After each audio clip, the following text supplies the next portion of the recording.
Hello बच्चों, जय हिंद। स्वागत है आप लोगों का आपके अपने YouTube चैनल एडोरिजन इंडिया में। ये प्रोग्राम है अस्मिता बैच, जहां आपकी क्लास 8 टू 12 का कंप्लीट पैकेज आप लोग को आपके अपने इंस्टीट्यूशन एडोरिजन इंडिया के द्वारा दिया जा रहा है।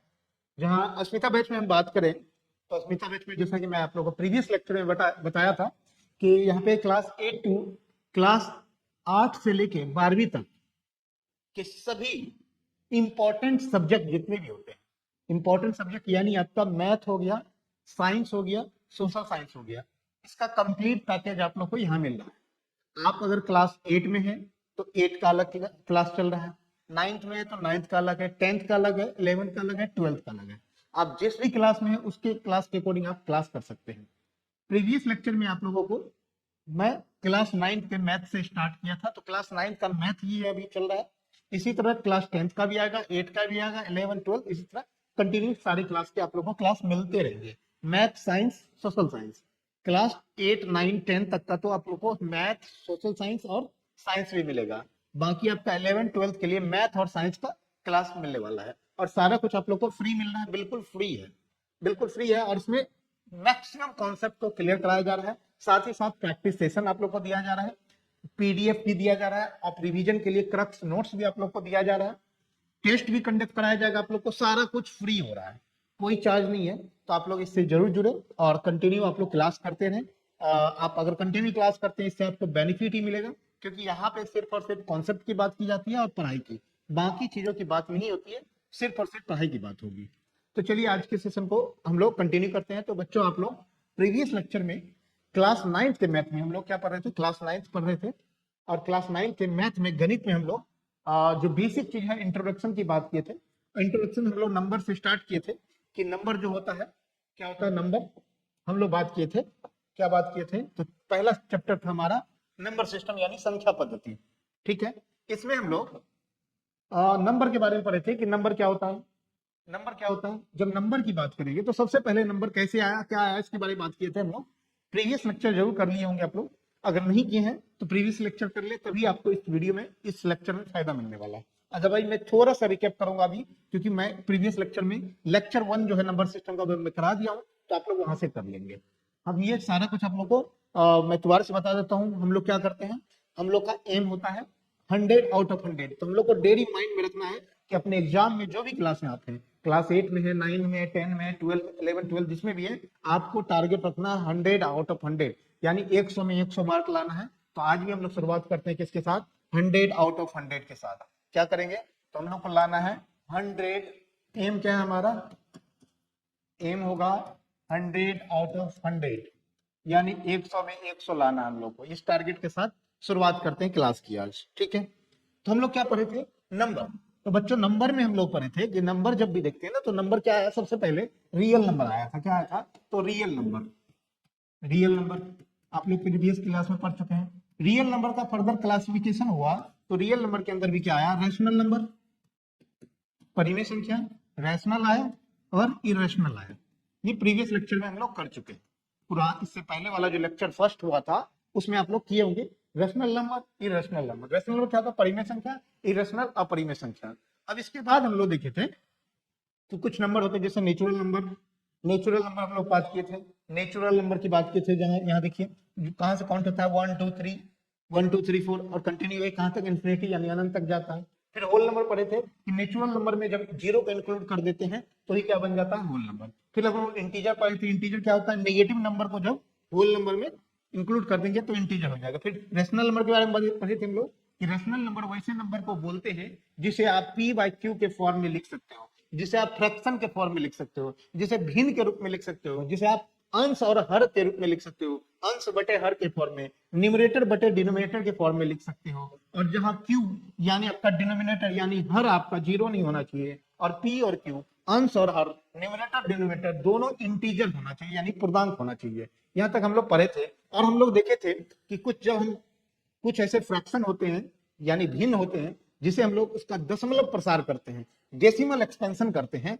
डेसिमल एक्सपेंशन करने के बाद कुछ ऐसे डेसिमल एक्सपेंशन हमारे पास आए थे जो कि कुछ कुछ समय के बाद क्या हो गया था, टर्मिनेट हो गया था। यानी कि जब भाग दे रहे थे, डेसिमल जब फ्रैक्शन होता है ना, न्यूमरेटर डिनोमिनेटर होता है, तो न्यूमरेटर डिनोमिनेटर होता है, तो डिनोमिनेटर से न्यूमरेटर में भाग देते हैं। जब ऐसा भाग दिया जा रहा था तो कुछ समय के बाद हमें पता चला कि भाई जो शेषफल है हमारा, रिमाइंडर है, वो 0 हो गया। जैसे ही शेषफल 0 हो गया तो वो कैसा डेसिमल हुआ हमारा, टर्मिनेटिंग, यानी वो शांत दशमलव हो गया। ठीक है, इसके बाद हम लोग देखे थे जब डिनोमिनेटर यानी हर से अंश में भाग दे रहे थे तो कुछ समय के बाद क्या हो रहा था कि ये उसका रिमाइंडर 0 नहीं आ रहा है, यानी शेषफल 0 नहीं आ रहा है। लेकिन उसने एक चीज और देखे थे कि एक ही डिजिट है, दशमलव के बाद एक ही डिजिट है जो बार बार रिपीट हो रहा है। तो जब रिपीट हो रहा है बार बार और ये टर्मिनेट भी नहीं हो रहा है, तो इसे हम लोग क्या बोले, नॉन टर्मिनेटिंग रिपीटिंग डेसिमल, जिसे आप लोग आवर्ती दशमलव भी बोलते हैं, अशांत आवर्ती दशमलव। ठीक है, तो जो टर्मिनेटिंग हो गया और जो रिपीटिंग हो गया, इसे हम लोग क्या बोले थे, इसे हम लोग बोले थे रैशनल नंबर, परिमेय संख्या।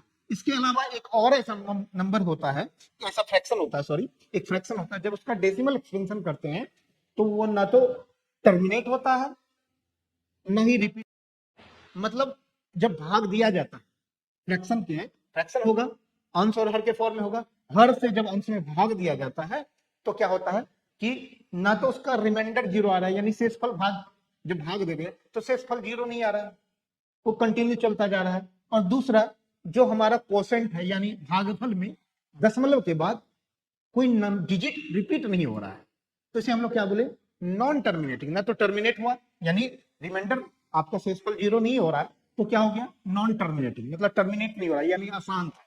दूसरा, नॉन रिपीटिंग, ना तो रिपीट हो रहा कोई डिजिट, कोई अंक रिपीट भी नहीं हो रहा है, तो उसे क्या बोले, नॉन रिपीटिंग। तो मतलब क्या हो गया, non terminating non repeating, non terminating non repeating.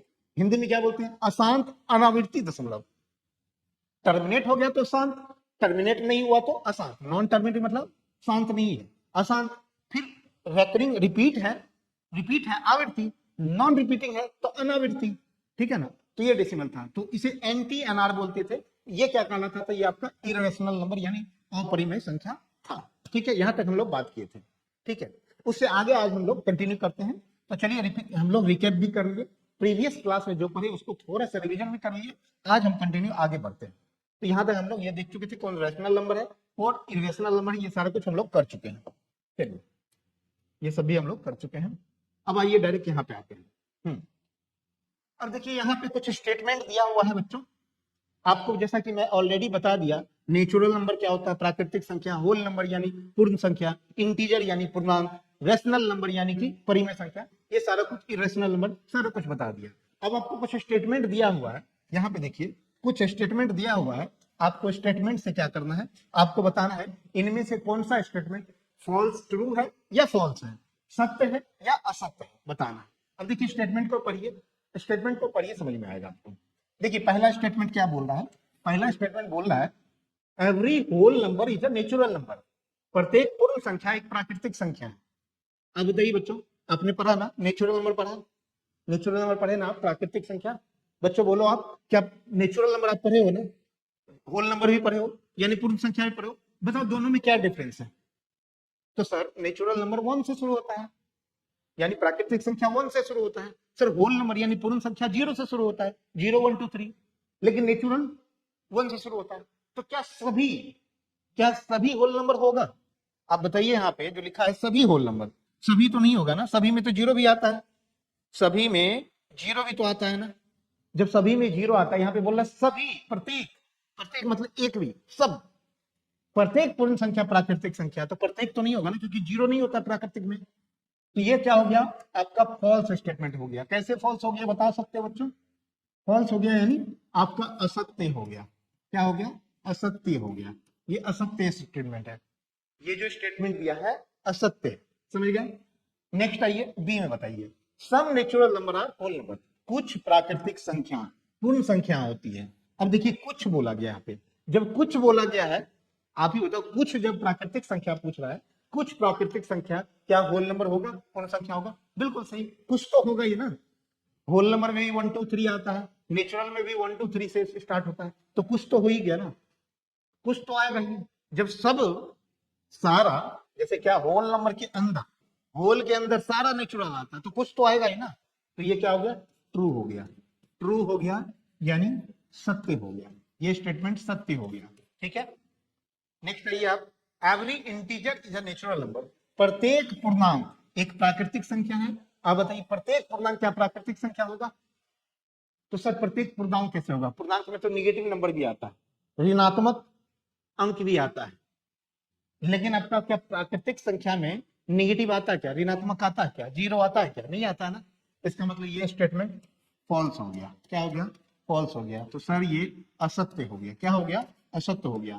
बच्चों इस तरह के क्वेश्चन मैं आपको इसलिए करा रहा हूं क्योंकि आपके एनसीईआरटी के बुक में क्लास 9 के मैथ के जो बुक है उसमें आप इस टाइप के क्वेश्चन भी देखेंगे जहां आपसे सत्य असत्य पूछा गया और उसके बारे में आपको स्टेटमेंट, उसके बारे में जस्टिफिकेशन पूछा गया कि आप जस्टिफाई कीजिए जो स्टेटमेंट है आपका फॉल्स है तो फॉल्स क्यों है, ट्रू है तो ट्रू क्यों है। ये चीज अभी हम दिखाएंगे उसको भी। ठीक है, some integer are natural number. कुछ पूर्णांक प्राकृतिक संख्या है। आप बताइए कुछ पूर्णांक, क्या कुछ पूर्णांक प्राकृतिक संख्या है?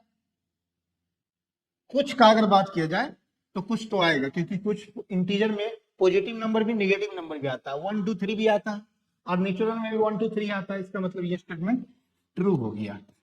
ट्रू हो गया, अब इसका स्टेटमेंट ट्रू हो गया यानी सत्य हो गया। ठीक है, नेक्स्ट आइए, every whole number is an integer. प्रत्येक पूर्ण संख्या एक पूर्णांक होती है। क्या प्रत्येक पूर्ण संख्या पूर्णांक होती है? जी बिल्कुल, क्योंकि मैंने क्या बताया, जब पूर्णांक पूर्ण संख्या यानी होल नंबर में आप नेगेटिव इंक्लूड कर देते हैं तो ही इंटीजर हो जाता है। यानी इंटीजर के अंदर तो होल नंबर आ गया ना, इंटीजर के अंदर तो होल नंबर आ गया, क्योंकि इंटीजर में भी क्या होता है, जीरो होता है और नेगेटिव नंबर भी होता है। लेकिन इंटीजर में जीरो होता है कि नहीं, 0 1 2 3 होता है ना, नेगेटिव माइनस इंफिनिटी से प्लस इंफिनिटी तक, इसके बीच में जीरो भी आएगा, आएगा ना। तो इसका मतलब एवरी होल नंबर यानी प्रत्येक होल नंबर, प्रत्येक पूर्ण संख्या एक पूर्णांक होती है। ये बात करेक्ट है, बिल्कुल सही है, ट्रू है। ठीक है, क्लियर है बच्चों? नेक्स्ट आइए, नेक्स्ट क्वेश्चन पे आते हैं। In whole number except zero all are. यहां पे देखिए थोड़ा सा टाइपिंग मिस्टेक है, ऑल आर नेचुरल नंबर। पूर्ण संख्या में शून्य को छोड़कर सभी प्राकृतिक संख्या है। पूर्ण संख्या में शून्य को छोड़कर सभी प्राकृतिक संख्या। अभी जो हम लोग फर्स्ट में देखे थे नेचुरल नंबर होल नंबर का, तो यहाँ पे वही चीज दिया गया है कि होल नंबर में जीरो को छोड़कर सभी क्या होगा, प्राकृतिक संख्या। आप बताइए होल में क्या होता है, 0 1 2 3 और नेचुरल में क्या होता है 1 2 3। तो जीरो को छोड़ दे तो सब क्या हो गया, नेचुरल हो गया ना। तो इसका मतलब ये क्या है, ट्रू है यानी सत्य स्टेटमेंट है। समझ गए कैसे सत्य, ओ सॉरी सत्य लिख दिया, सत्य है, ट्रू का सत्य होगा। ये स्टेटमेंट बिल्कुल जो पहला था ना हमारा क्वेश्चन, उसी का जस्टिफिकेशन ये है, एक्सेप्ट जीरो। ठीक है ना, जीरो को छोड़कर, एक्सेप्ट जीरो मतलब जीरो को छोड़कर, पूर्ण संख्या में जीरो को छोड़ दिया जाए तो सभी के सभी संख्या, सभी के सभी क्या होगा, क्या होगा आपका प्राकृतिक संख्या यानी नेचुरल नंबर होगा। Every rational number is an integer. क्या रेशनल नंबर, सभी रेशनल नंबर इंटीजर होते हैं? और इंटीजर में क्या बताया, इंटीजर क्या होता है, इंटीजर क्या होता है, इंटीजर हमेशा क्या होगा, पूर्णांक। पूर्णांक मतलब पूर्णांक होगा, पूर्णांक मतलब कि पूरा अंक। लेकिन इसमें क्या होना चाहिए ना, फ्रैक्शन नहीं होना चाहिए। इसमें क्या नहीं होगा, फ्रैक्शन। इंटीजर में क्या आएगा, पूर्णांक में फ्रैक्शन नहीं आएगा, यानी भिन्न में नहीं हो सकता है, भिन्न नहीं हो सकता है, डेसिमल नहीं हो सकता है, यानी दशमलव नहीं हो सकता है, दशमलव नहीं हो सकता है, नहीं हो सकता है। यानी इंटीजर यानी पूर्णांक में क्या नहीं होगा, फ्रैक्शन में नहीं हो सकता, अंश बटे हर के फॉर्म में नहीं हो सकता, न्यूमरेटर बाय डिनोमिनेटर के फॉर्म में नहीं होगा, डेसिमल यानी दशमलव में नहीं होगा। ठीक है ना। तो जब रेशनल नंबर की बात करेंगे तो रेशनल नंबर कैसा किसे कहते हैं, वैसा नंबर जिसे पी बाई क्यू के फॉर्म में लिख सकते हो। पी बाई क्यू मतलब अंश बटे हर के फॉर्म में लिख सकते हो। जैसे अंश बटे हर के फॉर्म में हो गया तो वो तो इंटीजर के अंदर नहीं आएगा ना, क्योंकि इंटीजर में फ्रैक्शन नहीं होना चाहिए, भिन्न नहीं होना चाहिए। भिन्न मतलब P by Q, P by Q के फॉर्म में यानी अंश बटे हर के फॉर्म में नहीं होना चाहिए। इसका मतलब every rational number is an integer. ये रॉन्ग स्टेटमेंट है यानी फॉल्स स्टेटमेंट है, यानी असत्य है। ठीक है, क्लियर है। बाकी यहाँ पे आप स्टेटमेंट देख सकते हैं एच, ये स्टेटमेंट देखिए, every integer is a whole number. प्रत्येक पूर्णांक एक पूर्ण संख्या होती है। क्या प्रत्येक पूर्णांक एक पूर्ण संख्या होगी? आप बताइए प्रत्येक पूर्णांक पूर्ण संख्या होगी? ये देखिए आपको बताना है, बाकी मैं सारा कुछ बता दिया आप लोगों को, सारा कुछ क्लियर है। Except negative number all integer are whole number. अब यहीं पे देखिए उसी का जस्टिफिकेशन दे दिया है कि ऋणात्मक संख्याओं को छोड़कर सभी पूर्णांक पूर्ण संख्या होती है। क्लियर है। Every rational number is a whole number, प्रत्येक परिमेय संख्या एक पूर्ण संख्या होती है। अब देखिए होल नंबर में क्या, होल नंबर में भी फ्रैक्शन नहीं आएगा। पूर्ण संख्या मतलब क्या, फ्रैक्शन नहीं आएगा ना, भिन्न नहीं होगा, डेसिमल नहीं होगा, ठीक है। जब डेसिमल नहीं होगा, फ्रैक्शन नहीं होगा, और रेशनल में फ्रैक्शन डेसिमल दोनों होता है, इसका मतलब फ्रैक्शन तो नहीं होगा ना होल नंबर, तो ये भी फॉल्स हो जाएगा। तो ये आई थिंक आप लोग को क्लियर हो गया। चलिए आगे नेक्स्ट बढ़ते हैं। तो ये बेसिक था हमारा। अब आगे बढ़ते हैं हम लोग आगे देखते हैं, जब हम लोग डेसिमल एक्सटेंशन देखते हैं, जब किसी भी फ्रैक्शन का, यहां देखिए किसी एक फ्रैक्शन का क्या करना है हमें, फ्रैक्शन का क्या करना है, यहां देखिए, ये देखिए फ्रैक्शन का 1/3 जो है ना, 1/3 का क्या करना है, देखिए find the decimal extension of 1/3, can you determine the decimal extension of 5/3 without actually doing division, long division. यानी क्या कर रहा है, 1/3 का दशमलव प्रसार ज्ञात कीजिए, क्या आप वास्तव में लंबा विभाजन किए बिना 5/3 का दशमलव प्रसार निर्धारित कर सकते हैं। यानी आपको क्या कहा जा रहा है, 1/3 का दशमलव प्रसार करना है, डेसिमल एक्सपेंशन करना है, और इसके डेसिमल एक्सपेंशन से ही आपको, ये तो आप कैसे करेंगे, लॉन्ग डिवीजन मेथड से करेंगे। 1/3 का अगर डेसिमल एक्सपेंशन करेंगे तो कैसे करेंगे, डिवीजन मेथड से, लॉन्ग डिवीजन मेथड से। अगर इसका हम कर लेते हैं तो 5/3 का भी कर सकते हैं, क्योंकि इसका देखिए 1/3, यहाँ पे देखिए इसका, यहाँ पे देखिए, यहाँ पे क्या देख रहे हैं, इसका देखिए डिनोमिनेटर, यानी आप इसका हर देखिए, और 1/3 का हर और 5/3 का हर, दोनों का हर क्या है, सेम है, 3 है, 3 है। इसका मतलब 1/3 का ही तो 5 गुना है ना 5/3, 1/3 में 5 से गुना करेंगे तो 5/3, यानी 1/3 का डेसिमल एक्सपेंशन आ जाएगा, उसी में अगर 5 से मल्टीप्लाई कर देंगे तो हमारा 5/3 भी आ जाएगा। इसको करके देखते हैं। देखिए दशमलव प्रसार कैसे करेंगे, इसको हम लोग देखते हैं। देखिए 1/3 का करना है ना, तो 1/3 का करना है तो क्या करेंगे, ये फ्रैक्शन है ना आपका, क्या है फ्रैक्शन 1/3, इसका दशमलव प्रसार करना है, क्या करना है, दशमलव प्रसार, यानी डेसिमल एक्सपेंशन, दशमलव प्रसार करना है। कैसे करेंगे दशमलव प्रसार, तो हम क्या करेंगे, 3, ये जो डिनोमिनेटर है आपका, ये क्या है, हर है, 3 क्या है, हर है, ऊपर वाला अंश नीचे वाला है, ऊपर वाला नोमिनेटर नीचे वाला डिनोमिनेटर, तो 3 को क्या बोलेंगे, 3 से भाग देंगे 1 में, देखिए 3 से छोटा है नहीं लगेगा, दशमलव लगाएंगे, यहाँ 0 आ जाएगा, 3 3 जा 9, बच गया क्या 1, फिर क्या करेंगे, नहीं लगेगा, यहाँ 0 लगाएंगे, 3 3 जा 9, फिर 1, फिर यहाँ पे 0, 3 3 जा 9 1, मतलब 3 3 9, लगातार क्या आ रहा है, आप देखिए हमेशा क्या आ रहा है, ये क्या आ रहा है, कंटिन्यू, इसका रिमाइंडर यानी शेषफल 0 नहीं हो रहा है, शेषफल कंटिन्यू चल रहा है, यानी टर्मिनेट नहीं हो रहा है, क्या हो रहा है, टर्मिनेट हो रहा है, टर्मिनेट नहीं हो रहा है, नॉन टर्मिनेटिंग, यानी अशांत है। दूसरा, बार बार 3 3 3 आ रहा है, यानी ये रिपीट कर रहा है, क्या कर रहा है, रिपीट कर रहा है 3 3, इसे और क्या बोल सकते हैं 0.3, बैकरिंग लगा दिए, बार लगा दिए, यानी रिपीट हो रहा है ना, तो 0.3, ये कितना हो गया, तो इसी का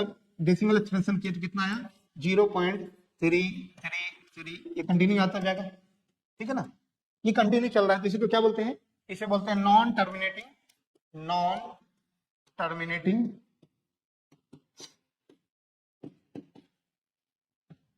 रिपीटिंग डेसिमल।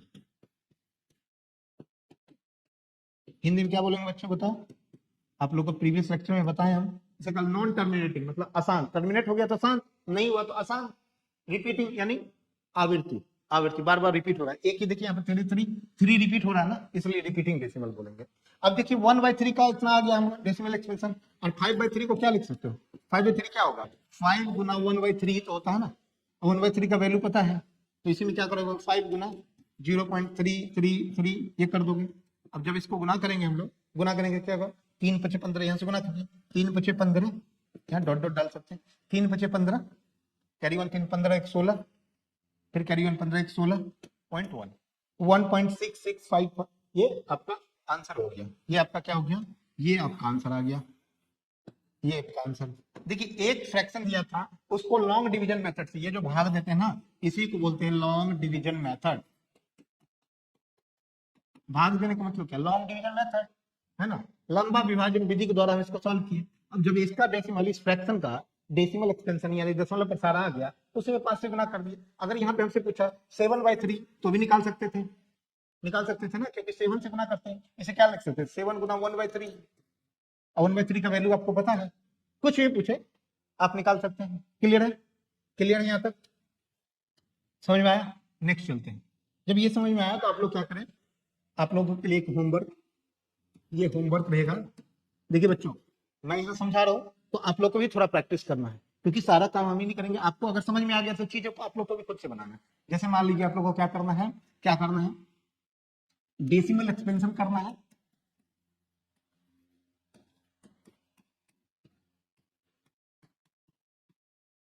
किसका,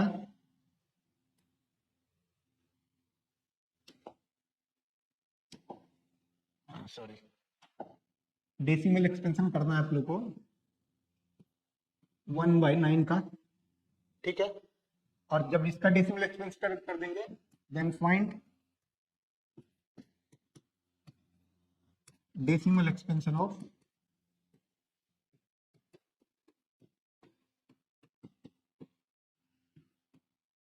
5 बाय, सॉरी,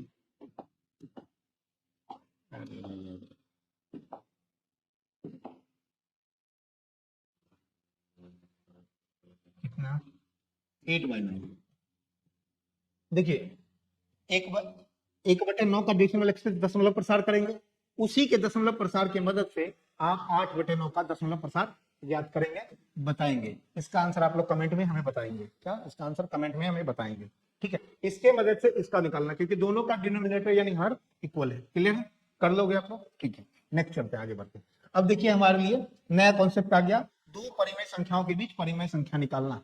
अब देखिए, दो परिमेय संख्या के बीच परिमेय संख्या निकालने के लिए, यानी find rational number between to rational number, यानी दो परिमेय संख्या के बीच में परिमेय संख्या को निकालना। सबसे पहले यहाँ पे इंपॉर्टेंट चीज नोट करके लिखिए, आप लोग नोट करके लिख लीजिए कि दो परिमेय संख्या के बीच, दो परिमेय संख्याओं के बीच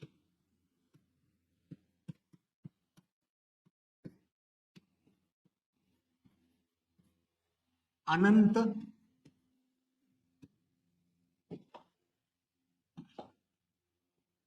अनंत परिमेय संख्या होती है।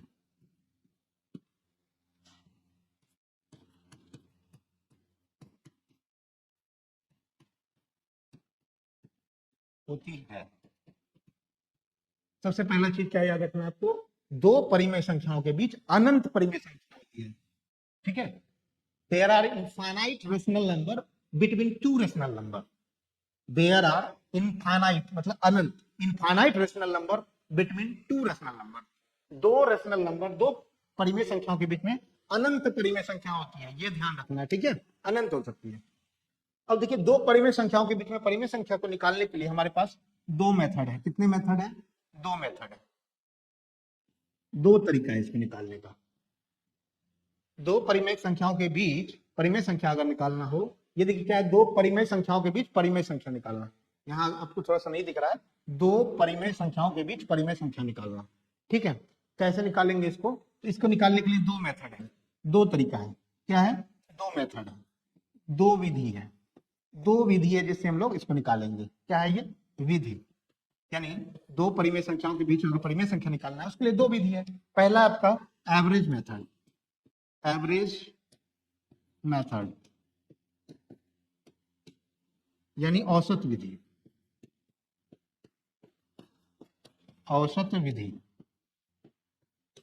और दूसरा आपका है इक्विवेलेंट, इक्विवेलेंट रैशनल नंबर,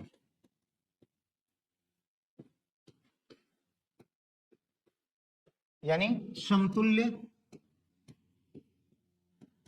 समतुल्य परिमेय संख्या, समतुल्य परिमेय संख्या का कॉन्सेप्ट, ठीक है। तो देखिए, एवरेज मेथड क्या होता है, औसत विधि क्या होता है, समतुल्य परिमेय संख्या क्या मेथड होता है, ये सारा कुछ हम लोग आगे समझते हैं क्या होता है। आप लोग एवरेज जानते हैं, एवरेज क्या होता है, आप बताइए एवरेज क्या होता है। बेसिक तो जानते हो, एवरेज मतलब क्या, औसत, औसत मतलब औसत। देखिए एवरेज क्या होता है, एवरेज होता है बीच का चीज, बीच में मतलब मिडिल वाला पर्सन। जैसे मान लीजिए हम बोलेंगे आपको 1 और 2 के बीच में क्या आएगा, 1 और 2 के बीच में क्या आएगा, आप बताइए 1 और 2 के बीच में क्या आएगा, 1 और 2 के बीच में क्या आएगा। तो इसके लिए कैसे निकालते हैं इसका एवरेज, तो इसके बीच में आने को ही एवरेज बोलते हैं। एवरेज कैसे निकलेगा, इसका एवरेज निकालने के लिए क्या करते हैं हम लोग, 1 और 2 जितना भी इनपुट दिया गया उसको जोड़ देते हैं, इनपुट को जोड़ देते हैं, टोटल नंबर ऑफ इनपुट से डिवाइड कर देते हैं। इनपुट कितना है, मतलब कितना नंबर आया यहाँ पे, 1 और 2, दोनों को जोड़ दिए, यानी 2 इनपुट था, दोनों इनपुट को जोड़ दिए। अब नंबर ऑफ इनपुट से डिवाइड करते हैं, नंबर ऑफ इनपुट क्या होगा, 1 और 2, 2 से डिवाइड कर दिए। तो एक 1 + 2 3, 3/2, ये भी 3/2, ये क्या होगा, इसका एवरेज होगा। यानी 1 और 2 के बीच में क्या आएगा, 1 और 2 के बीच में 3/2, या 3/2 को आप क्या लिख सकते हैं, इसे 1.5 भी लिख सकते हैं। आप बताइए 1.5 भी आ सकता है, आ सकता है ना। तो आप 1 और 2 के बीच में क्या आएगा, 1.5 आएगा ना, 1 रुपया और 2 रुपया के बीच में क्या 1.5 रुपया आएगा, आएगा ना, बीच में ही आएगा। तो इसे क्या बोलते हैं हम लोग, एवरेज मेथड, यानी औसत, औसत बोलते हैं। और औसत विधि से हम लोग यहाँ पे दो परिमेय संख्याओं में परिमेय संख्या निकालेंगे। जैसे देखिए, find the rational number between 1/5 and 2/5, 1/5 और 2/5 के बीच में परिमेय संख्या ज्ञात करें। अब देखिए 1/5 और 2/5 के बीच में परिमेय संख्या हमको निकालना है। देखिए इसको निकालेंगे, कैसे निकालना होगा हम लोग को, तो देखिए इसके लिए हम लोग एवरेज मेथड यूज करते हैं। अभी यहाँ पे कितना परिमेय संख्या निकालना, ऐसा कुछ नहीं बोला, परिमेय संख्या ज्ञात कीजिए, तो कोई एक निकाल देते हैं हम लोग, ठीक है ना, कोई एक परिमेय संख्या निकाल सकते, लेकिन हम क्या बोले, दो परिमेय संख्या के बीच इनफाइनाइट, अनंत हो सकती है। अब यहाँ देखिए 1/5 परिमेय संख्या, 2/5 में परिमेय संख्या, दोनों के बीच में होगा, दोनों का डिनोमिनेटर देखिए, यानी हर देखिए 5 है, यहाँ भी 5 है। अब देखिए 1 और 2 के बीच में क्या आएगा, वो हम कैसे निकालेंगे, तो 1/5 2/5 के बीच में गैप तो दिख नहीं रहा, हमें क्या करना होगा, गैप बनाना होगा। गैप बनाएंगे कैसे, वो देखते हैं अभी हम। सबसे पहले हम लोग देखते हैं एवरेज मेथड से। एवरेज मेथड क्या बोलता है, एवरेज मेथड बोलता है, एवरेज मेथड से अगर हम दो परिमेय संख्या के बीच में, दो परिमेय संख्या के बीच में हम लोग परिमेय संख्या निकालेंगे, तो उसके लिए फॉर्मूला है a + b/2, a + b/2, यही क्या है, फॉर्मूला है। ये फॉर्मूला हम लोग निकालते हैं। अभी हम लोग किए ना, दो नंबर था, दोनों को जितना इनपुट है उसको जोड़ दिया, डिवाइड बाय जितना इनपुट है उससे डिवाइड कर दिया। अब यहाँ पे देखिए आप 1/5 को 1/5 को क्या मान सकते हैं, यहाँ पे इसे a मान सकते हैं, ठीक है, और इसे 2/5 को b मान लीजिए, ठीक है। तो 1/5 प्लस 2/5 a + b कर दिए, डिवाइड बाय 2 कर दिए, ठीक है। अब देखिए यहाँ पे डिनोमिनेटर यानी हर इक्वल है, तो ऊपर वाले को जोड़ दीजिए, ऊपर वाले को जोड़ दीजिए, 1 + 2 3। अब देखिए नीचे वाले का क्या लेते हैं, जब ये क्या भिन्न का जोड़, ये तो है ना, फ्रैक्शन एडिशन है, तो 5 और 5 का एलसीएम लेंगे तो 5 आएगा, ऊपर वाले को जोड़ दिए, यहाँ भी 5 यहाँ भी 5, तो 1 + 2 3 डिवाइड बाय 5 और नीचे 2। अब ये 2 ऊपर चला जाएगा, 2 कहाँ चला जाएगा, यहाँ चला जाएगा, तो 3/5 2 जा 10, यही आपका क्या आ गया, आंसर आ गया। यानी ये क्या हुआ, 3/10, यानी 1/5 और 2/5 के बीच में जो रेशनल नंबर आएगा वो क्या आएगा, 3/10। अब यहाँ पे देखिए अगर ये ऊपर नीचे कट रहा होगा तो काट देंगे, अदरवाइज ऐसे छोड़ देंगे, ठीक है। यहाँ कट नहीं रहा तो 3/10, यानी कि इसका आंसर क्या हो गया, इसके बीच में क्या आ गया, 3/10, ये रेशनल नंबर आएगा, आंसर हो गया। क्योंकि यहाँ पे कुछ स्पेसिफाई नहीं किया गया, अलग से बताया नहीं गया कि कितना परिमेय संख्या, मतलब परिमेय संख्या बोला था, निकाल दिया, खत्म कहानी। तो ये था हमारा एवरेज मेथड, ठीक है।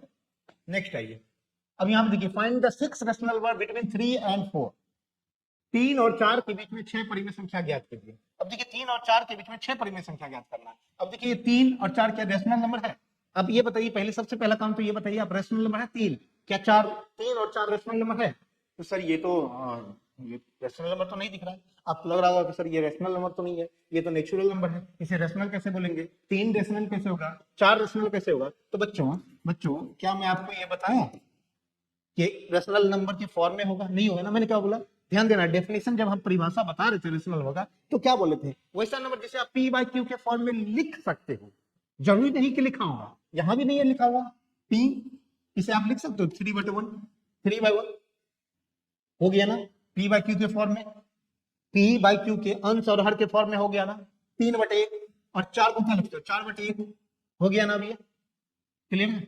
अब देखो ये हो गया, अब हम यहाँ पे क्या करेंगे, एवरेज मेथड से भी बना सकते हैं और इक्विवेलेंट मेथड से बना सकते हैं, हम दोनों मेथड से इसको यूज करेंगे। तो हम अभी थोड़ा सा आपको एवरेज मेथड से इसको करके देखते हैं, क्योंकि 6 ही बनाना तो आसान, एवरेज मेथड से भी निकालना। दोनों का देखिए जो डिनोमिनेटर यानी हर है इक्वल है। देखिए यहाँ भी 1 यहाँ भी 1 यानी हर सेम है। अब आपको क्या करना है, 3 और 4 के बीच में गैप क्रिएट करना है। यहाँ पे तो गैप नहीं दिख रहा है, 3 और 4 के बीच में गैप नहीं दिख रहा है, तो इसको कैसे करना होगा? तो इसके लिए एवरेज मेथड, पहला क्या लगाते हैं हम लोग? Average method. एवरेज मेथड में क्या बोला गया था? अब नीचे में 1 है तो कोई दिक्कत नहीं, 3 प्लस 4, 3 प्लस 4 कर देते हैं एवरेज वाला, 3 प्लस 4 दोनों को जोड़ दीजिए, जितना इनपुट है और जितना नंबर ऑफ इनपुट उससे डिवाइड कर दिया, 3 प्लस 4 7, 7/2 हो गया। कितना है? 7/2। तो पहला आ गया 7/2। तो ये क्या हो गया? पहला रेशनल नंबर। 3 और 4 के बीच में पहला रेशनल नंबर परिमेय संख्या 7/2 आ गया एवरेज में था। दोनों को जोड़ दिए, डिवाइड बाय 2 कर दिए, जितना नंबर था उससे डिवाइड कर दिए, जितना इनपुट है जितना नंबर उसको जोड़ दिए, उसके डिवाइड में उसके भागा किससे दे दिए? जितना नंबर है, जितना नंबर ऑफ इनपुट है, 1 है 2 है, मतलब 3 और 4, तो टोटल कितना नंबर है? 2 है ना, तो 2 से डिवाइड कर दिए। ठीक है, क्लियर? अब इसका निकल आया। अब ये बताइए 3 और 4 के बीच में 7/2 आ गया। अब ये बताइए 3 और 7/2 के बीच में भी तो हम निकाल सकते हैं ना, 3 और 7/2 के बीच में भी निकाल सकते हैं, तो इसके बीच ही आएगा ना, इसके अंदर ही आएगा ना, इससे बाहर तो नहीं जाएगा।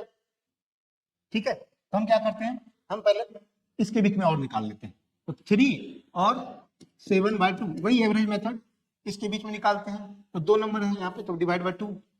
तो अब इसको करते हैं, 3 दूनी 6, 6 7 13, 13/2।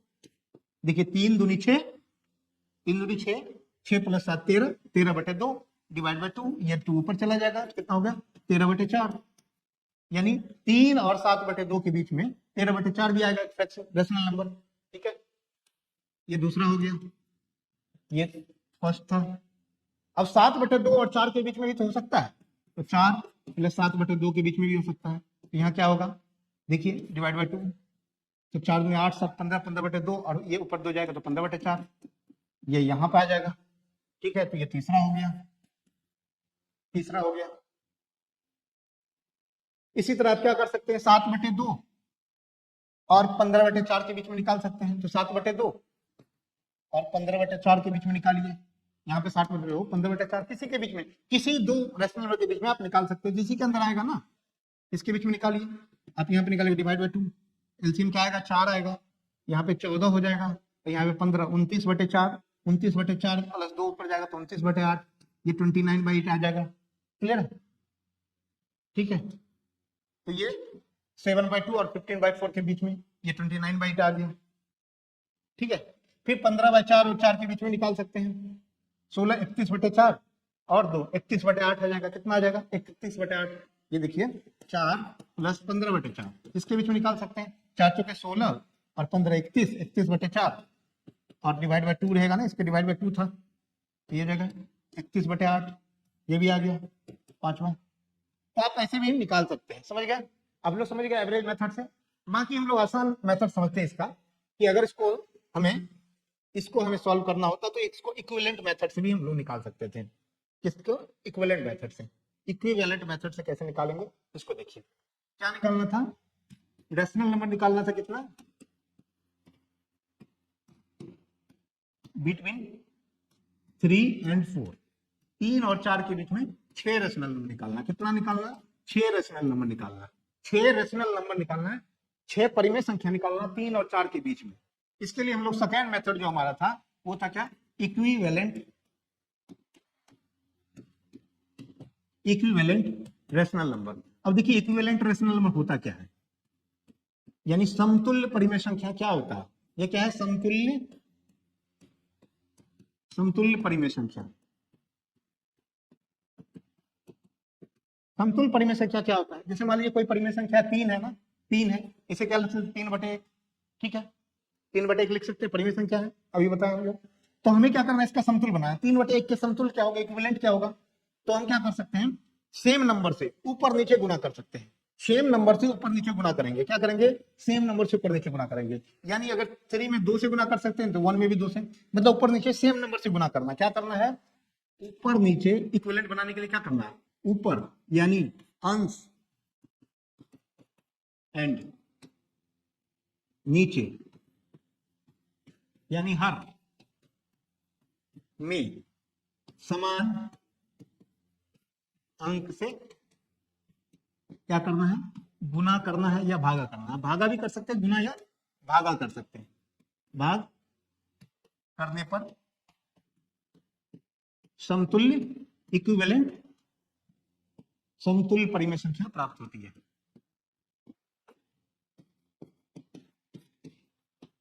समझिए क्या बताया हमें, सेम नंबर से ऊपर नीचे गुना कीजिए तो क्या आएगा आपका, समतुल्य आएगा। ठीक है, देखिए इसको क्या करना है, ऊपर हम 2 से गुना किए, 3 में 2 से गुना किए 6, 1 में 2 से गुना किए 2। अब देखिए ये इसको काट के देखिए, 2 तिया 6, 2 एकम, तो क्या आ गया, 3/1 ही आ गया। इसी तरह 3 को 3 से गुना करते हैं 9, 1 को 3 से गुना करते हैं 3, ये भी इक्विवेलेंट हो गया।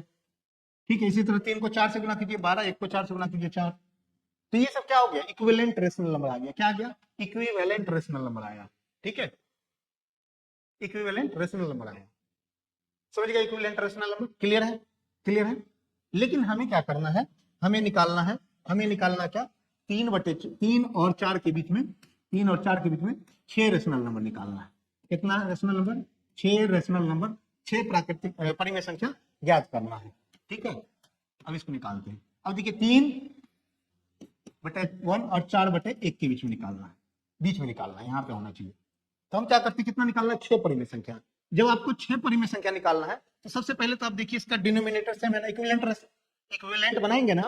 अभी क्या बनाएंगे, इसको इक्विवेलेंट रेशनल नंबर बनाएंगे, समतुल्य परिमेय संख्या बनाएंगे, तभी आएगा, तभी हमको इसके बीच में। अभी देखिए यहाँ पे दोनों का डिनोमिनेटर सेम है, अंश बराबर है, लेकिन 3 और 4 के बीच में गैप है ही नहीं, गैप है ही नहीं, तो कैसे निकालेंगे। इसके लिए क्या करना है, इक्विवेलेंट रेशनल नंबर के मेथड से क्या करना है, आपको क्या करना है, ऊपर नीचे जितना नंबर बोला, जितना रेशनल नंबर बोला गया, कितना रेशनल, 6 रेशनल नंबर बोला गया ना, 6 रेशनल नंबर, तो आपको क्या करना है, 7 से गुना कर देना ऊपर नीचे। 6 रेशनल नंबर बोला गया है तो आपको इक्विवेलेंट बनाने के लिए 7 से गुना करना है। तो यहाँ भी 7 से गुना कीजिए, यहाँ भी 7 से गुना कीजिए, यहाँ भी 7 से गुना कीजिए, यहाँ भी 7 से गुना कीजिए। अब ये देखिए इक्विवेलेंट कितना आएगा, ये 21/7 आएगा, और ये कितना आ जाएगा, 28/7।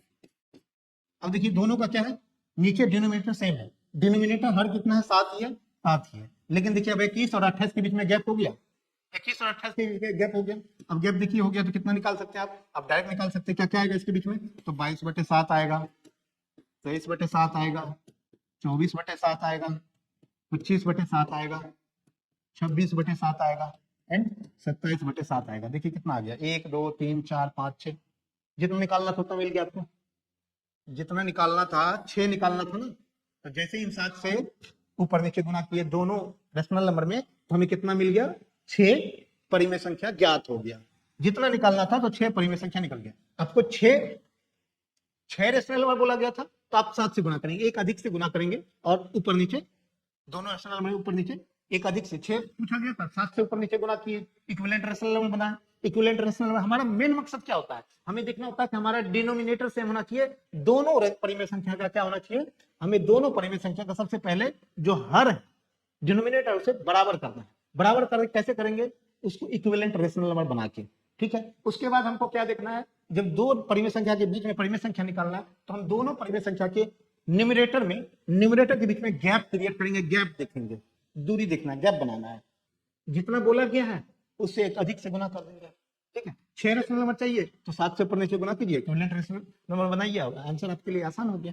ठीक है, तो मुझे तो सबसे आसान ये लगता है इक्विवेलेंट रेशनल नंबर वाला मेथड, क्योंकि ये बहुत ही आसान है, इसमें उतना ज्यादा कैलकुलेशन नहीं होता, ये डायरेक्ट हो जाता है। ठीक है, तो आप लोग इसको इक्विवेलेंट रेशनल नंबर के मेथड से भी बना सकते हैं।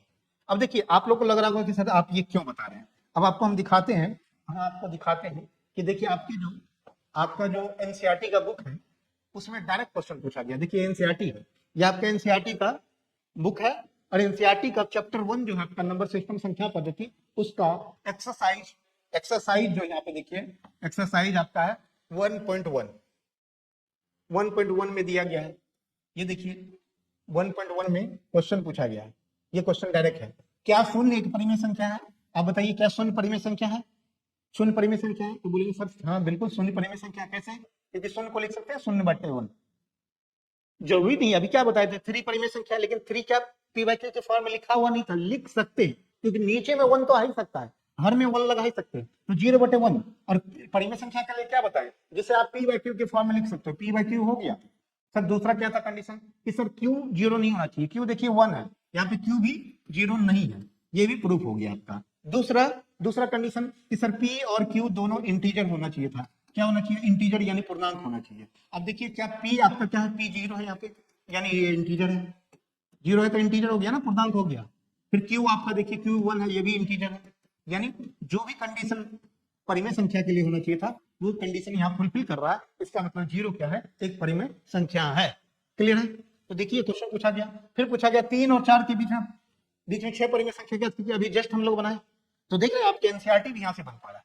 अब देखिए 3/5 और 4/5 के बीच 5 परिमेय संख्या निकालना है। आप 3/5 और 4/5 के बीच में 5 परिमेय संख्या निकालना, कैसे निकालेंगे? तो सर 3/5 और 4/5 के बीच में निकालना, कितना निकालना है अभी हम बताएं, इक्विवेलेंट 5 परिमेय संख्या निकालना है। अगर 5 पूछा गया है तो इक्विवेलेंट रेशियो रैशनल नंबर बनाने के लिए दोनों के बीच में, दोनों को देखिए दोनों का डिनोमिनेटर सेम है, लेकिन न्यूमरेटर के बीच में गैप नहीं है, 3 के बाद 4 है, गैप है नहीं। गैप बनाने के लिए क्या करना होगा, इक्विवेलेंट रैशनल नंबर बनाना है। लेकिन कितना, जितना परिमेय संख्या पूछा गया उससे एक अधिक, यानी 6 से ऊपर नीचे गुना कीजिए दोनों में। यहाँ 6 से गुना किए, नीचे भी 6 से गुना किए, यहाँ भी 6 से गुना किए, यहाँ भी 6 से गुना किए। 3 छके कितना हो गया 18, 5 छके 30, यहाँ कितना हो गया 24/30। अब देखिए गैप हो गया, 18 के बाद क्या आएगा 19/30, फिर क्या आएगा 20/30, फिर क्या आएगा यहाँ ऐसे ही 21/30, 22/30 एंड 23/30। और देखिए ये हो गया 1 2 3 4 5, 5 आपको परिमेय संख्या मिल गया आसानी से। कितना आसान था, बिल्कुल आसान है। क्लियर है ये? अब देखिए नीचे दिए गए कथन सत्य है या असत्य, कारण के साथ अपने उत्तर दीजिए। अब ये बताइए, आगे आप तो करवा दीजिए। प्रत्येक प्राकृतिक संख्या पूर्ण संख्या होती है, आप बताइए। प्रत्येक पूर्ण संख्या प्रत्येक पूर्णांक एक पूर्ण संख्या होती है, प्रत्येक परिमेय संख्या एक पूर्ण संख्या होती है। तो आप लोगों को अब क्लियर हो गया होगा। क्लियर है? अब बताइए यहाँ पे परिमेय संख्या क्या होता है, फ्रैक्शन भी होता है, डेसिमल में भी होता है, लेकिन पूर्ण संख्या फ्रैक्शन में होता है, भिन्न में होता है, नहीं होता है ना, दशमलव में होता है, नहीं होता है ना। इसका मतलब ये स्टेटमेंट रॉन्ग है। तो इसीलिए हम आप लोग को यहाँ पे ये चीज करा रहे हैं। क्लियर है?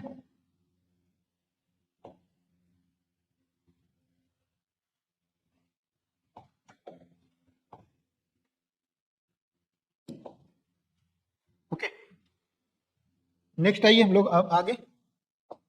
नेक्स्ट जो क्वेश्चन यहाँ पे है, बिल्कुल find 7 rational number between 20/7 and 30/7। बिल्कुल ये सिंपल क्वेश्चन है। अब यहाँ पे देखिए गैप आपको डायरेक्ट दिख रहा है, 20 और 30 के बीच में 7 परिमेय संख्या निकालना तो बिल्कुल आसान है, क्योंकि 20 और 30 के बीच में तो 9 का गैप है, आपको 7 ही निकालना है, बिल्कुल आसान होगा। ये आपका होमवर्क हो गया, ये आपके लिए होमवर्क हो गया, ये आसानी से आप बना सकते हैं। नेक्स्ट आइए क्वेश्चन पे आते हैं। Find 8 rational number between 60/11 and 70/11। यहाँ भी आप निकाल सकते हैं, क्योंकि 60 और 70 के बीच में 9 का गैप होगा, और आपको कितना 8 ही रेशनल नंबर निकालना, तो कोई 8 चूज करके आप लोग आसानी से बना सकते हैं। तो ये भी आपका होमवर्क हो गया, ठीक है। नेक्स्ट आइए, find 10 rational number between 10/9 and 40/2।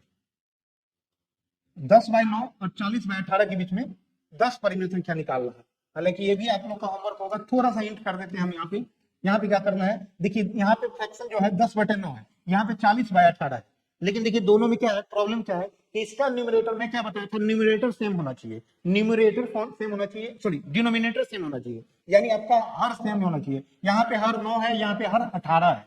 आपको दोनों को इक्वल करने के लिए क्या करना होगा, इक्विवेलेंट रेशनल नंबर बनाना होगा। यहाँ पे 9 में 2 से गुना करेंगे तो 18, 10 में भी 2 से गुना करेंगे 20, 20/18, यहाँ 40/18, दोनों इक्वल हो गया, दोनों का डिनोमिनेटर सेम हो गया, यानी हर सेम हो गया। अब 20 और 40 के बीच में गैप कितने का है, तो 19 का गैप है, और आपको 10 ही रेशनल नंबर निकालना है, तो बिल्कुल ही आसान हो जाएगा। अब आपके लिए चुटकी में बन जाएगा, आपके लिए बहुत ही आसान क्वेश्चन हो गया। अब 40/18, तो यहाँ बताइए 21/18 से लेके 39/18 तक तो आपका ये पूरा हो गया। इसके बीच में क्या आएगा, ये रेशनल नंबर आएगा, तो आप 10 रेशनल नंबर ले सकते हैं, और बहुत आसानी से ये आपका भी सॉल्व हो जाएगा। नेक्स्ट कॉन्सेप्ट पे आते हैं। अब find 50 rational number between 7 and 8। 7 और 8 के बीच में, सॉरी यहां 7 है, 7 और 8 के बीच में क्या निकालना है, 50 परिमेय संख्या ज्ञात करना है। 7 और 8 के बीच में, तो 7 क्या है आपका रेशनल नंबर ही है, 7 भी रेशनल नंबर है, कैसे 7/1 और 8/1। अब रेशनल नंबर बनाने के लिए क्या 50 रेशनल नंबर निकालना है, तो आपको 50 से बनाना नहीं है, 50 बनाने के लिए ऐसा पूछा नहीं जाएगा, लेकिन उसके बीच में आप क्रिएट कर सकते हैं। तो क्या करना है, इसका इक्विवेलेंट रेशनल नंबर बनाइए। आप इक्विवेलेंट रेशनल नंबर बनाने के लिए क्या करेंगे, 50 पूछा गया तो 51 से गुना कीजिए ऊपर नीचे, 50 पूछा गया है ना तो 51 से ऊपर नीचे गुना कर सकते हैं, या 100 से कर सकते हैं तो भी कर सकते हैं आप। 100 से करेंगे तो क्या होगा, ऊपर भी 100 नीचे भी 100, कितना हो गया 700/100, और यहां भी 100 से करेंगे, जितना इधर इक्विवेलेंट बनाएंगे उतने ही नंबर से इधर भी करेंगे। तो ये कितना हो गया 700/100, 800/100। दोनों नंबर के बीच में देखिए गैप बहुत अच्छा खासा है, यहाँ पे 99 नंबर का गैप है। तो यहाँ क्या क्या आ जाएगा, 701/100 से लेके यहाँ पे आपको 799/100 तक, ये सब क्या है, ये सब का सब परिमेय संख्या है। आप ये निकाल सकते हैं, कोई 50 आप यहाँ से ले सकते हैं। तो बिल्कुल आसान हो गया ये क्वेश्चन आपके लिए, तो ये भी आप लोग सॉल्व कर सकते हैं। यहाँ भी आप लोग ये भी आपके लिए होमवर्क हो जाएगा। Find 40 rational number between 2 and 3, 2 और 3 के बीच में 40 परिमेय संख्या ज्ञात करना। तो वही 40 के लिए कितना 40 पूछा गया, तो आप 41 से गुना कर सकते हैं, या 50 से ऊपर नीचे गुना करेंगे, तो कोई 40 आप इसमें से चूज कर लेंगे। ठीक है, अब हमारे ये convert decimal to rational number, p/q के फॉर्म में दशमलव को परिमेय संख्या के रूप में परिवर्तित करना है। कोई दशमलव है ना, उसको परिमेय संख्या के रूप में व्यक्त करना है। तो यहाँ पे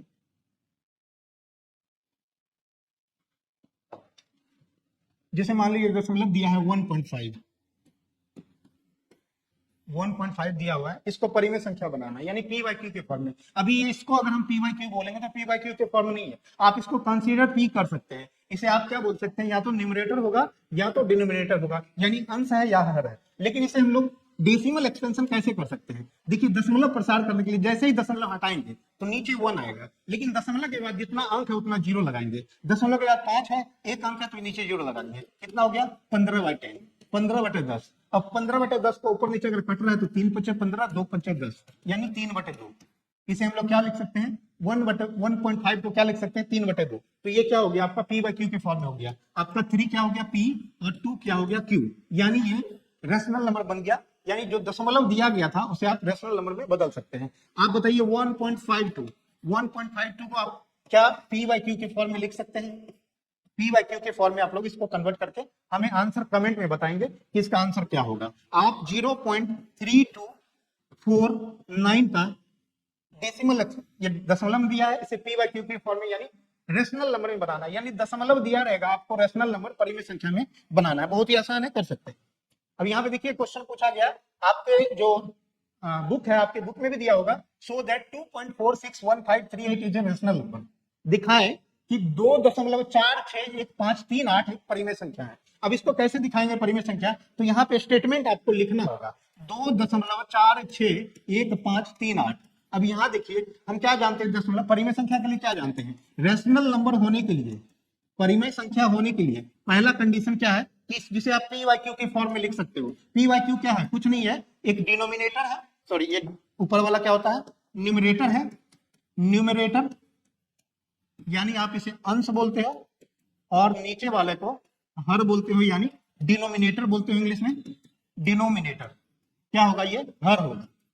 ये अंश और हर के फॉर्म में लिखा जा सकता हो, इसे आप रेशनल बोलेंगे। दूसरा कंडीशन आपका q क्या होना चाहिए, q 0 नहीं होना चाहिए। तीसरा कंडीशन क्या, p और q सब किसके फैमिली से होना चाहिए, इंटीजर यानी पूर्णांक होना चाहिए। पूर्णांक में क्या होता है, बहुत सारे कंफ्यूजन होता है बहुत के साथ, क्या इंटीजर नेगेटिव नंबर नहीं होता। तो इंटीजर में क्या नेगेटिव नंबर भी, ऋणात्मक अंक भी आएगा। अब इसको देखिए दशमलव हटाएंगे जैसे, तो यहाँ पे कितना दशमलव हटाते 1 आएगा। अब जितना नंबर है यहाँ पे, जितना डिजिट है उतना 0 डालिए। यहाँ पे 6 डिजिट है तो 6 जीरो हम लोग यहाँ पे डाल दिए, और ये क्या हो गया हमारा 2461538 डिवाइड बाय कितना हो गया, ये 1 पे 6 जीरो,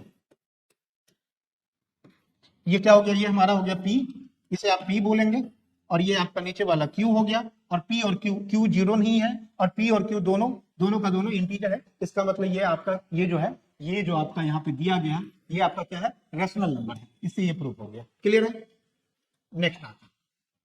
अब हमारे पास है नॉन टर्मिनेटिंग रिपीटिंग डेसिमल को कन्वर्ट करना p/q के फॉर्म में, यानी जो अभी तक हम लोग पढ़े थे ना, अभी तो रिपीटिंग है, अभी क्या होता है टर्मिनेट हो जा रहा है जो डेसिमल है आपका दशमलव है, शांत दशमलव था, लेकिन अब क्या है, नॉन टर्मिनेटिंग रिपीटिंग है। यहाँ पे क्या होगा, ना तो वो रिपीट होगा, सॉरी, ना तो टर्मिनेट होगा यानी शांत नहीं होगा। जब भाग देंगे कोई दशमलव को, अगर उसको भाग देंगे तो क्या होगा, टर्मिनेट, रुकेगा नहीं, उसका रिमाइंडर यानी शेषफल 0 नहीं आएगा। और दूसरा क्या, जब उसका कोसेंट देखेंगे, भागफल देखेंगे, तो एक डिजिट होगा जो बार बार रिपीट करेगा।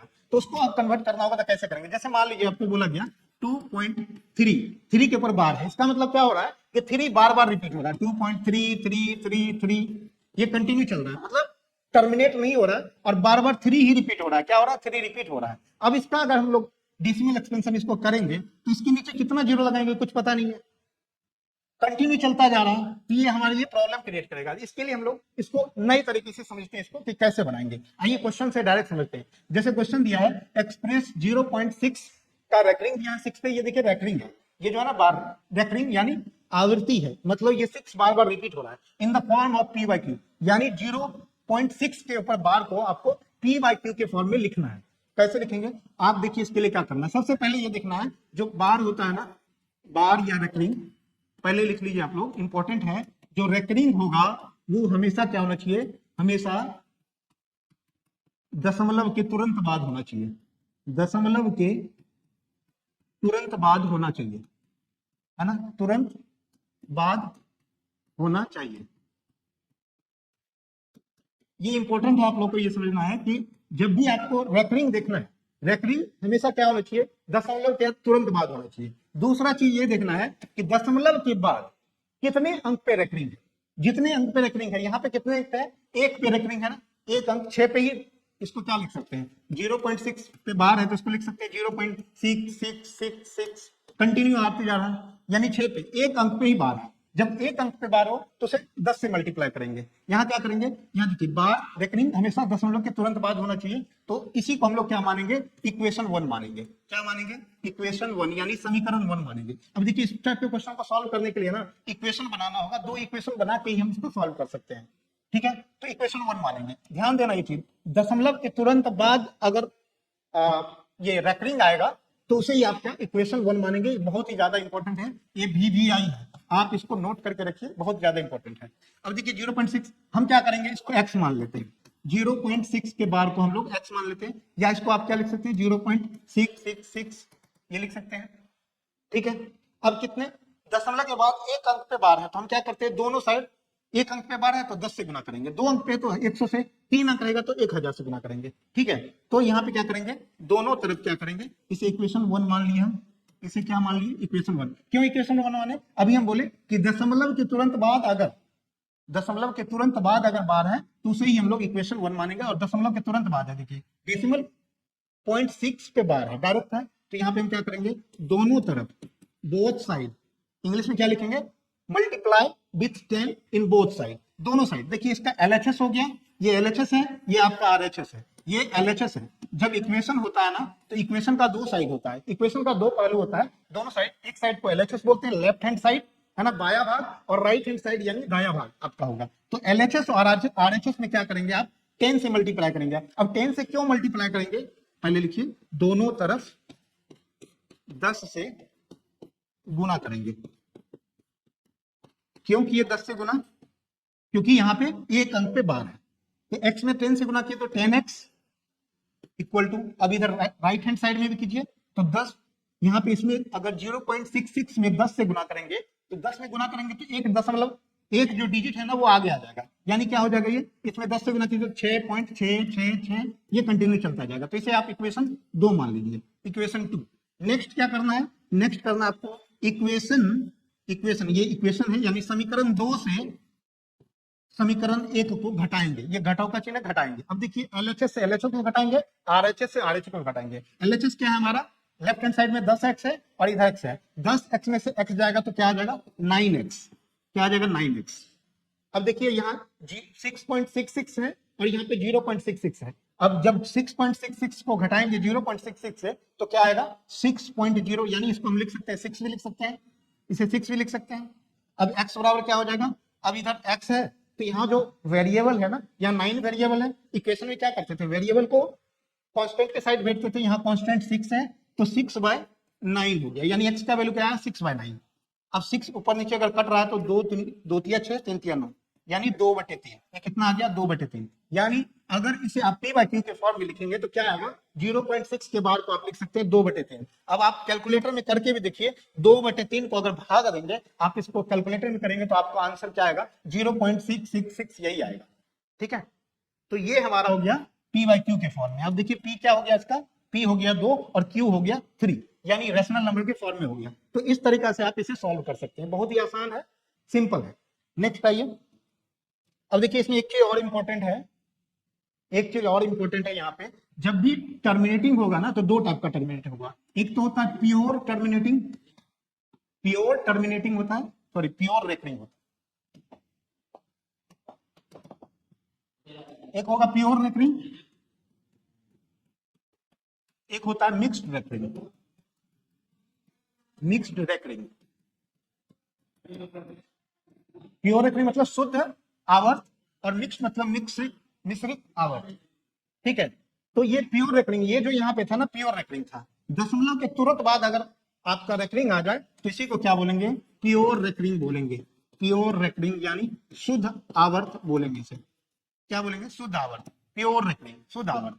ठीक है, एक होगा मिक्स रेकरिंग। अब मिक्स रेकरिंग क्या हो सकता है कि दशमलव के तुरंत बाद आवर्त नहीं होगा, जैसे 2.312 यहाँ पे 2 पे बार दिया गया, दशमलव के बाद तुरंत दशमलव के बाद बार नहीं आया, इसी को हम लोग क्या बोलेंगे मिक्स्ड रेकरिंग। अब इसको बनाने के लिए क्या करना होगा, हमें इसे प्योर रेकरिंग के फॉर्म में कन्वर्ट करना होगा। कैसे करेंगे वो आगे हम लोग देखते हैं। ठीक है, नेक्स्ट आइए क्वेश्चन पे देखते हैं। अब ये देखिए क्वेश्चन, यहाँ पे 0.81 के ऊपर बार है, आपको इसको बनाना, ये आपका है होमवर्क रहेगा, आप इसे बना के देखेंगे, आपको सॉल्व हो जाएगा ये आसानी से। नेक्स्ट क्वेश्चन पे आते हैं। ये जो क्वेश्चन नंबर 3 है, ये देखिए डायरेक्ट क्वेश्चन पूछा गया आरआरबी में, एनटीपीसी में, जेई का क्वेश्चन पूछा गया है। ये जेई में भी क्वेश्चन आया है और यूपीएससी का क्वेश्चन है। हालांकि यूपीएससी 2020 सिविल सर्विसेज का जो एग्जाम होता है उसमें 2020 में ये क्वेश्चन पूछा गया था। Express 1.27 in the form of P by Q, 1.27 के ऊपर बार को पी बाई क्यू के रूप में व्यक्त करें। ये सेम टू सेम क्वेश्चन था, आप इसे सॉल्व कीजिए।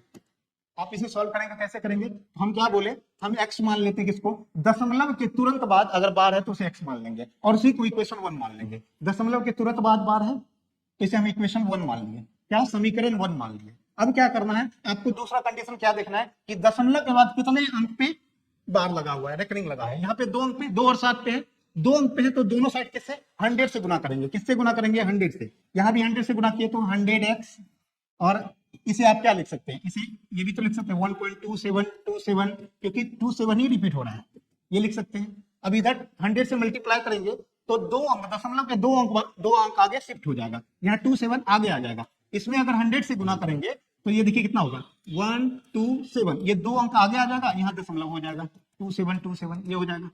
इसे आप क्या मानेंगे इक्वेशन 2 मानेंगे, इक्वेशन 2। ठीक है, अब दूसरा क्या हम बताएं, इक्वेशन 2 से इक्वेशन 1 को घटाएंगे। अब देखिए इक्वेशन 1 क्या है, इसका एलएचएस क्या है 100x, और इक्वेशन 1 का एलएचएस क्या है x। 100x में से x घटाएंगे तो कितना आएगा, ये 99x आएगा। 100 में से 1 घटाएंगे तो कितना आएगा 99, और x का x रह जाएगा। अब इधर देखिए 127.72727 है, और यहाँ पे कितना है 1.2727 है। अब इसमें से घटाइए आप, यहाँ पे 127 में से 1 गया तो 126, 126। अब यहाँ पे देखिए 27 में से 27 ये कट जाएगा तो यहाँ 0 हो जाएगा, यानी 126 ये हो गया। अब x बराबर क्या आ जाएगा 126/99, 126/99 हो गया। अब देखिए अगर ऊपर नीचे कट रहा है तो आप इसको काट सकते हैं। अब इसको 3 से अगर काटेंगे तो 33, 33 तिया 99 और 42 तिया 126, तो आंसर क्या है 42/33। अभी भी कट सकता है, अभी भी काट सकते हैं इसको, 14 तिया 42 और 11 तिया 33, यानी इसका आंसर क्या आएगा 14/11, और आंसर यही था यूपीएससी का 2020 का क्वेश्चन। ठीक है, तो बहुत ही आसान है, जब बेसिक आपका क्लियर होता है तो कोई भी क्वेश्चन हो, कितना भी टफ हो, कितना भी टफ एग्जाम आए, आप इसको सॉल्व कर सकते हैं आसानी से। ठीक है, नेक्स्ट क्वेश्चन पे आते हैं। बस कॉन्सेप्ट को क्लियर करना है। ये क्वेश्चन देखिए आपके लिए, अब आप बताइए, आप अभी हम आपको बताएं कि जब भी रेकरिंग होगा तो 2 फॉर्म में होगा, एक तो प्योर रेकरिंग होगा, एक मिक्स्ड रेकरिंग होगा। यहाँ पे आप बताइए क्या ये प्योर रेकरिंग है या मिक्स्ड रेकरिंग है, यानी शुद्ध आवर्त है या मिश्रित आवर्त है। सबसे पहले कमेंट आप ये कीजिए कि ये मिश्रित है, मिक्स्ड रेकरिंग है या प्योर रेकरिंग है। तो यहाँ पे आप देख पा रहे हैं हम क्या बोले थे कि जब दशमलव के तुरंत बाद रेकरिंग हो तो उसे ही आप क्या बोलेंगे प्योर रेकरिंग। प्योर रेकरिंग बोलेंगे, शुद्ध आवर्त बोलेंगे। लेकिन यहाँ क्या दशमलव के तुरंत बाद रेकरिंग है? नहीं है। दशमलव के तुरंत बाद 5 है जिसपे की रेकरिंग नहीं है, उसके बाद रेकरिंग है। इसका मतलब ये मिक्स रेकरिंग है, यानी मिश्रित आवर्त है।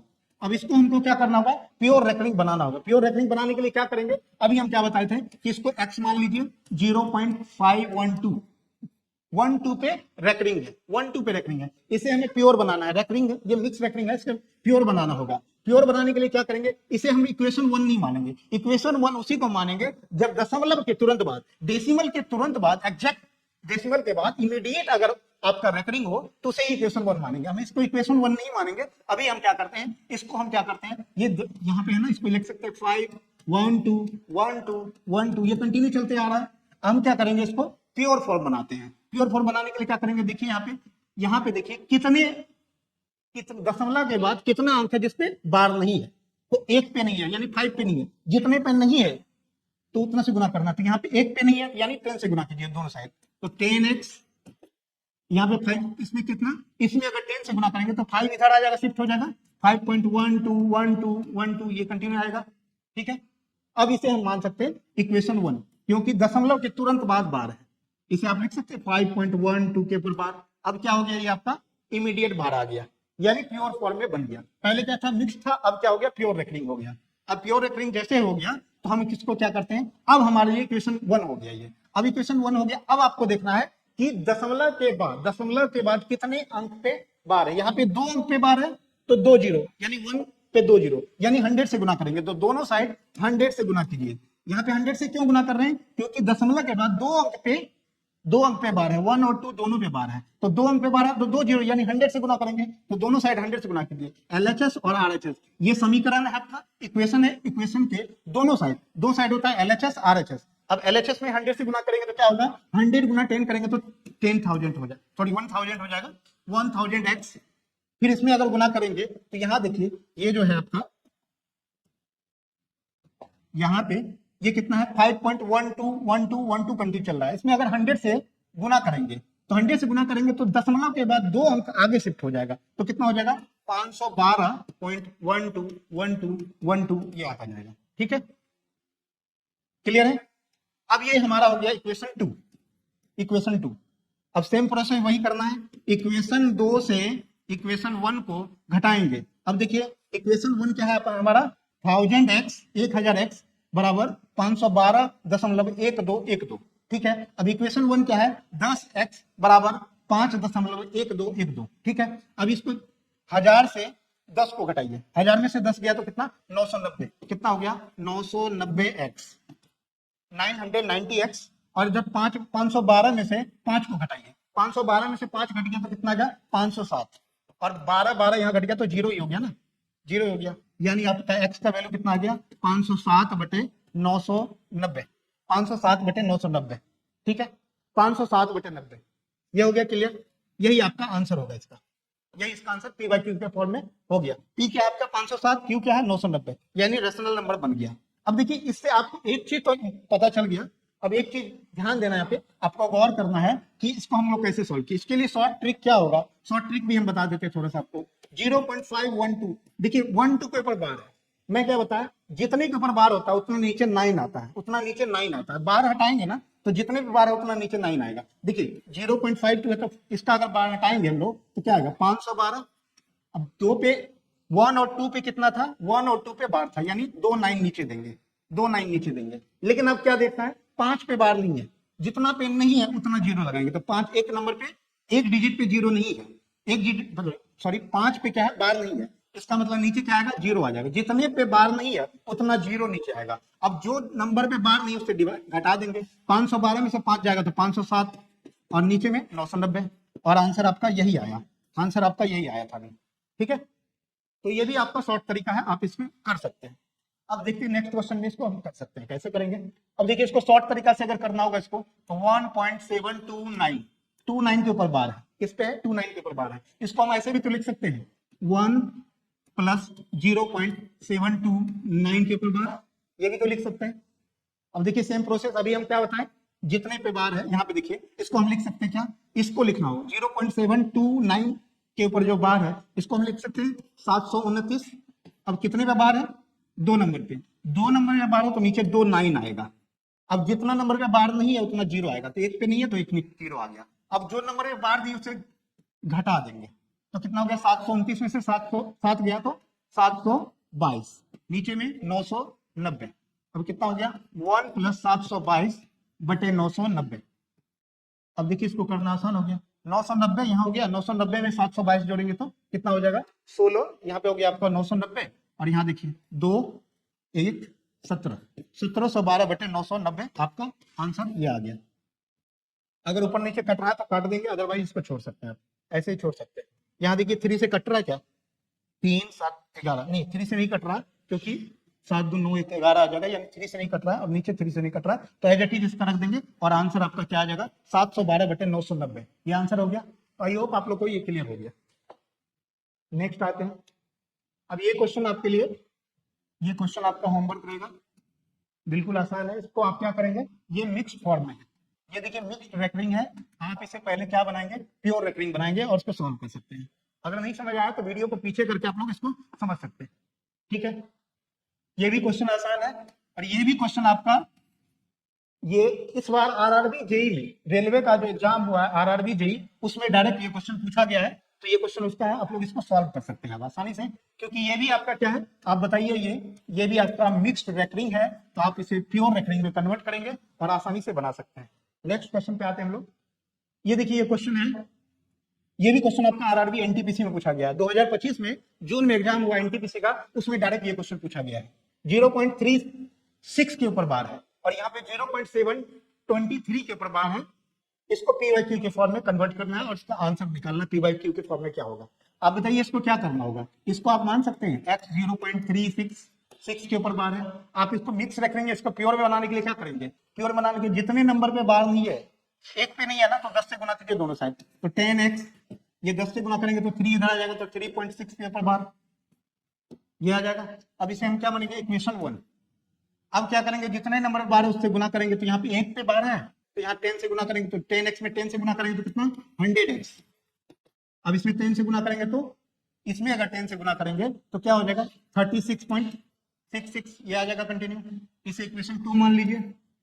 अब इक्वेशन 2 में से 1 को घटाएंगे तो क्या आएगा, आप यहाँ 10x में से 100x में से 10 घटाएंगे तो 90x, और 30 में 3 जाएगा तो 33, इधर तो 0 हो जाएगा, यानी कितना हो गया 33/90, यानी ये हो गया 11/30, 11/30, 11 या 33, 33 या 90, तो 11/30 हो गया, यानी 0.36 का वैल्यू तो आपको 11/30 आ गया।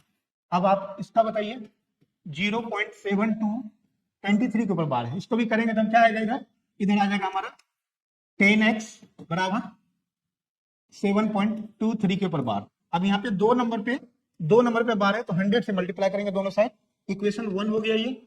अब 100 इधर गुना कीजिए तो आपको तो 1000x, और इसमें गुना करेंगे 100 से तो 23 इधर आ जाएगा, 727.33 ये आ जाएगा इक्वेशन 2। दो में से एक को घटाएंगे, 1000 में से 10 गया तो 990x, और 727 में से 7 गया तो 716, और x बराबर कितना हो गया 716/990। अब दोनों को जोड़ना है आपको, यहाँ पे देखिए 11/30 और 716/990 को क्या करना है जोड़ना है। अब 11/30 और 716/990 को जोड़ना है। अब तो सिर्फ बिल्कुल आसान हो गया, जोड़ना ही है यहाँ पे, आप इसको जोड़ सकते हैं। यहाँ पे यहाँ देखिए 990, इसको हम नेक्स्ट स्लाइड पे यहाँ पे जोड़ते हैं, 1130 716/990, 11/30 प्लस 716/990। अब देखिए इसको जोड़ने के लिए क्या होगा, नीचे का एलसीएम लेना होगा, एलसीएम क्या होगा 990 होगा, ये 33, 33 को 11 से गुना करेंगे। किसी भी नंबर को अगर 11 से गुना करना हो तो बिल्कुल ही आसान है, आपको डायरेक्ट नहीं करना है। क्या करना है, 3 का 3 लिखिए, 3 का 3 लिखिए, और 3 कितना हो जाए 6, और लास्ट में क्या 3, ये देखिए 3 1 जा 3 3 3, ये दोनों को जोड़ दीजिए 6, और लास्ट में क्या बचेगा 3 गुना 1 3 होगा, तो 363 हो गया। ये कितना हो गया 716। अब ये दोनों को जोड़ दीजिए, कितना हो जाएगा ये 1079/990, यही आपका आंसर हो गया। ठीक है, तो ये क्वेश्चन था आपका। अब नेक्स्ट क्वेश्चन आप लोग के लिए है, ये आप लोग के लिए प्रैक्टिस के लिए है, ये आपका होमवर्क रहेगा, आप इसे सॉल्व कीजिए। तो आप देख पा रहे हैं कि किसी टाइप के क्वेश्चन हो, आपका एक बार कॉन्सेप्ट क्लियर होता है तो चीजें आपके लिए आसान हो जाती है। तो आप लोग इसी तरह कंटिन्यू क्लास करते रहे, और जो मैं होमवर्क दिया हूं उसका आंसर आप लोग कमेंट में जरूर बताएं। तो चलिए इस सेशन को यहीं पर रोकते हैं, मिलते हैं नेक्स्ट सेशन में और आगे इरेशनल नंबर को कंप्लीट करेंगे और इसी तरह हमारा जो भी कॉन्सेप्ट है क्लियर होता जाएगा। यहाँ पे देखिए आपको एडोरिजन इंडिया की तरफ से सिर्फ और सिर्फ कॉन्सेप्ट की बात होगी, कोई रटाने का जरूरत नहीं है, रटने की जरूरत है ही नहीं। यहाँ बहुत सारे ऐसे टीचर हैं, मैं ऐसा नहीं बोलता किसी को क्रिटिसाइज नहीं कर रहा हूं, मैं बोल रहा हूं कि आपको ट्रिक पे नहीं जाना, आपको कॉन्सेप्ट के ऊपर करना है। जब आपका कॉन्सेप्ट क्लियर होता है तो चीजें आपके लिए आसान हो जाती है। आप किसी क्लास, अभी ये देखिए 9 क्लास का भी अच्छा रुचि चल रहा था, लेकिन 9th में देखिए यूपीएससी का क्वेश्चन, आरआरबी एनटीपीसी का क्वेश्चन, आगे जब आप कॉम्पिटेटिव एग्जाम में जाएंगे तो आपके लिए यही क्वेश्चन आपके लिए सिरदर्द बन जाएगा, क्योंकि आप कॉन्सेप्ट पे काम नहीं किए। अभी आप क्लास 9th में अगर कॉन्सेप्ट पे काम कर लिए तो यूपीएससी का क्वेश्चन हो, आरआरबी एनटीपीसी का क्वेश्चन हो, कोई भी सॉल्व कर सकते हैं। इवन मैं बता देता हूं कि 9th और 10th से ही मैक्सिमम क्वेश्चन आते हैं, तो आपको फोकस यहाँ करना है। तो आप लोग इस तरह कंटिन्यू पढ़ते रहें और कमेंट में बताएं कि आप लोगों को क्या समझ में आया। रियली अगर समझ में आया तो चैनल को सब्सक्राइब कर ले और वीडियो को लाइक करें और वीडियो को अपने दोस्तों के साथ शेयर करें। तो मिलते हैं नेक्स्ट वीडियो में, till then bye bye, take care, जय हिंद और कंटिन्यू पढ़ाई करते हैं। मिलते हैं नेक्स्ट सेशन में, तब तक के लिए बाय बाय, टेक केयर, जय हिंद।